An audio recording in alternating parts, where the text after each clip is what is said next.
जब आप एक बात कर रहे हैं और आप मुझसे बहस कर रहे हैं तो मुझे मेटाफिजिकल मत बताइए, आप लॉजिकली मुझे प्रूव किए, और अगर लॉजिकली आप नहीं बात करते साहब ये मेटाफिजिकल है, तो फिर हम आप बात क्या कर रहे हैं?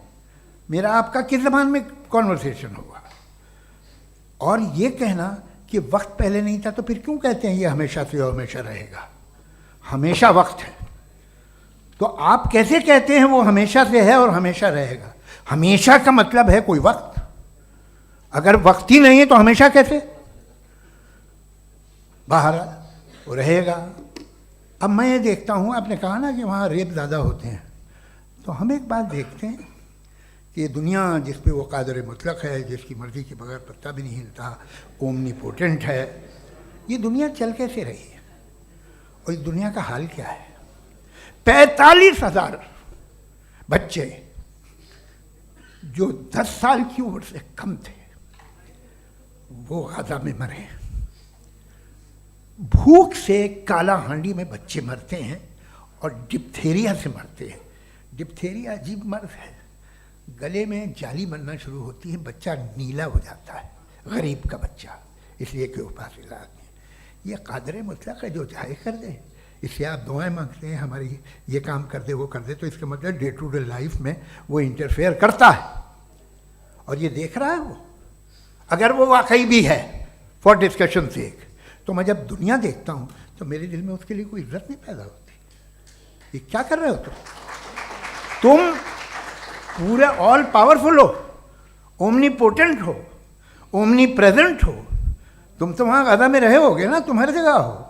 तुम देख रहे थे कि बच्चे की कैसे धज्जियाँ उड़ रही, तुम देख रहे थे, और तुम चाहते हो मैं तुम्हारी परस्तिश करूँगा, तुम हो भी। अरे यार, इससे अच्छे तो हमारे चीफ प्राइम मिनिस्टर हैं, कुछ तो ख्याल करते हैं। कमाल है, आप किसकी इबादत कर रहे हैं? अगर वो है भी, ये दुनिया नाइंसाफी से, जुल्म से, जबर से, तशद्दुद से भरी हुई है। और आप ये मत कहिएगा कि वो देख रहा है और वो बताएगा एक दिन। अगर वो देख रहा है और इंटरफेयर नहीं करता तो आप दुआ क्यों मांगते? आप कहते हैं मेरा ये काम करा दे, इसके मतलब है वो दखल दे सकता है, वो आपको नौकरी दिलवा सकता है, भले दूसरे आदमी को न मिले, मगर आपका काम कर देगा चूंकि आपने दुआ मांगी है। तो जब वो आपको नौकरी दिला सकता है, लड़की की शादी कर सकता है, बेटे को ग्रीन कार्ड दिलवा सकता है, तो कम से कम ये जो मर रहे हैं बच्चे, इनको रोक दे, कुछ तो करे। मुझे तो दुनिया में, इस दुनिया का कोई मालिक है, इसका ओमनीपोटेंट कोई रूलर है, और ये दुनिया ऐसी चल रही है। मैं तो चाहूँगा कि भाई ना हो, अगर हो तो बड़ी शर्मिंदगी की बात है। शुक्रिया।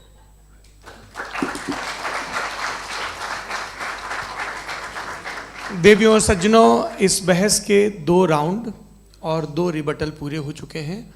अब सबसे ज़रूरी और सबसे मुश्किल राउंड शुरू हो रहा है, क्रॉस एग्जामिनेशन का। अब इन विद्वानों की सज्जनता की एक परख भी होगी, और वक्त हमने 16 मिनट का तय किया है। पहला सवाल आप पूछना चाहेंगे? जी बिल्कुल। पहले बोले भी आप आप माइक ले लीजिएगा हाथ में, ये नीचे से होना चाहिए। जी मैं बोलता हूँ, ये डायस हटा सकते हैं क्या हम थोड़ा क्विकली? डायस पीछे कर दीजिए बस थोड़ा सा, है, ताकि ये जो दाएं बाएं लोग बैठे हैं, इसे हटा ही दीजिए। अब हम वहाँ तो जाने वाले नहीं, आराम से आराम से। दोनों तरफ से हटा दीजिए।